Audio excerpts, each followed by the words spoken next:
कर्म क्या है, गौतम बुद्ध के इस कहानी के माध्यम से समझाता हूँ। बहुत समय पहले एक गांव में दो मित्र रहते थे। एक का नाम अर्जुन था और दूसरे का नाम दीपक। दोनों अच्छे मित्र थे, लेकिन उनके जीवन जीने का तरीका बहुत अलग था। अर्जुन एक मेहनती और ईमानदार व्यक्ति था, जबकि दीपक आलसी और स्वार्थी था। अर्जुन हर दिन कठिन परिश्रम करता था और अपने जीवन में अनुशासन और सदाचार को प्राथमिकता देता था। वहीं दीपक हमेशा शॉर्टकट ढूंढता था और दूसरों का शोषण कर अपना काम निकलवाने की कोशिश करता था। एक दिन गांव के संत ने घोषणा की कि पहाड़ी के ऊपर एक बहुत ही मूल्यवान खजाना छिपा हुआ है और जो कोई भी वहां तक पहुंच जाएगा उसे यह खजाना मिलेगा। अर्जुन और दीपक दोनों को यह सुनकर लालच आया और वे उस खजाने को पाने के लिए निकल पड़े। रास्ता कठिन और लंबा था। अर्जुन ने धैर्यपूर्वक रास्ते की सभी बाधाओं का सामना किया, क्योंकि वह जानता था कि कड़ी मेहनत से ही वह खजाने तक पहुंच पाएगा।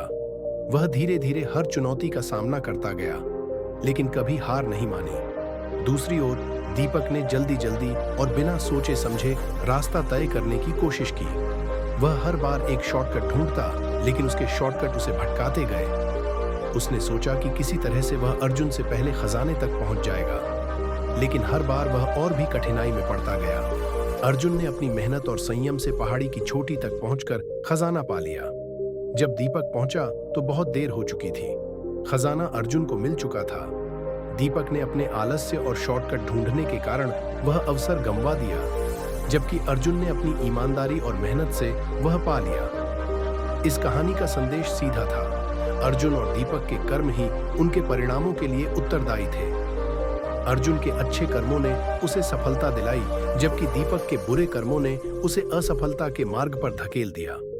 किसान काशीभू ने यह कहानी ध्यान से सुनी और कहा, तो इसका मतलब यह है कि हमारा भविष्य हमारे वर्तमान कर्मों पर निर्भर करता है। बुद्ध ने उत्तर दिया, हाँ बिल्कुल। जैसे एक बीज बोया जाता है, वैसे ही उसके अनुसार फल प्राप्त होता है। यदि तुम अच्छे कर्म करोगे तो तुम्हें अच्छे परिणाम मिलेंगे। यदि तुम बुरे कर्म करोगे तो बुरे परिणाम भोगोगे। यह नियम हर जगह लागू होता है, चाहे वह तुम्हारा व्यक्तिगत जीवन हो या समाज। हर क्रिया का एक परिणाम होता है। काशीभू ने उत्सुकता से पूछा, लेकिन भगवान, कभी कभी ऐसा होता है कि हम अच्छे कर्म करते हैं, फिर भी हमें बुरे परिणाम झेलने पड़ते हैं। ऐसा क्यों होता है? बुद्ध ने उत्तर दिया, यह सही है कि कभी कभी तुम्हें यह लग सकता है कि अच्छे कर्मों का फल तुरंत नहीं मिलता, लेकिन यह मत भूलो कि कर्म का परिणाम हमेशा समय पर निर्भर नहीं करता। कुछ कर्मों का फल तुरंत मिलता है, जबकि कुछ कर्मों का फल भविष्य में मिलता है।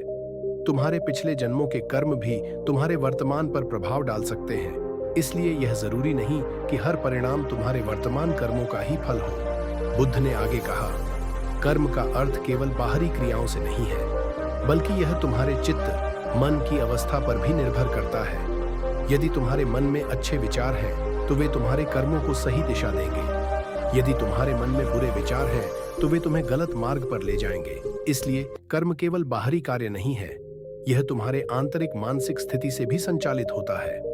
काशीभू को अब समझ में आ गया था कि कर्म केवल बाहरी दुनिया से जुड़ा हुआ नहीं है, बल्कि यह हमारे मन, विचार और इच्छाओं से भी प्रभावित होता है।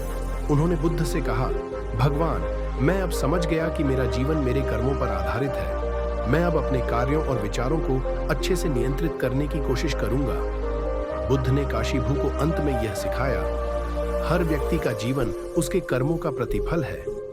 तुम अपने वर्तमान कर्मों को सही दिशा में ले जाकर अपने भविष्य को बदल सकते हो।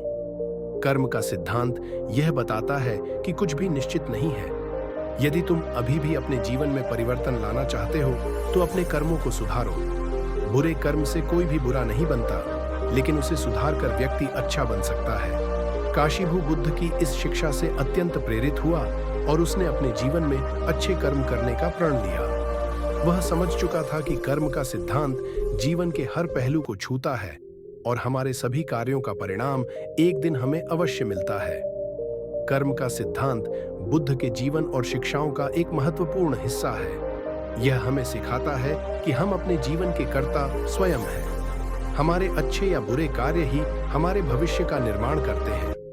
बुद्ध की यह कहानी हमें इस बात का गहन बोध कराती है कि कर्म का नियम अटल है और जीवन में सच्ची शांति और संतोष पाने के लिए हमें अपने विचारों और कर्मों को शुद्ध रखना चाहिए।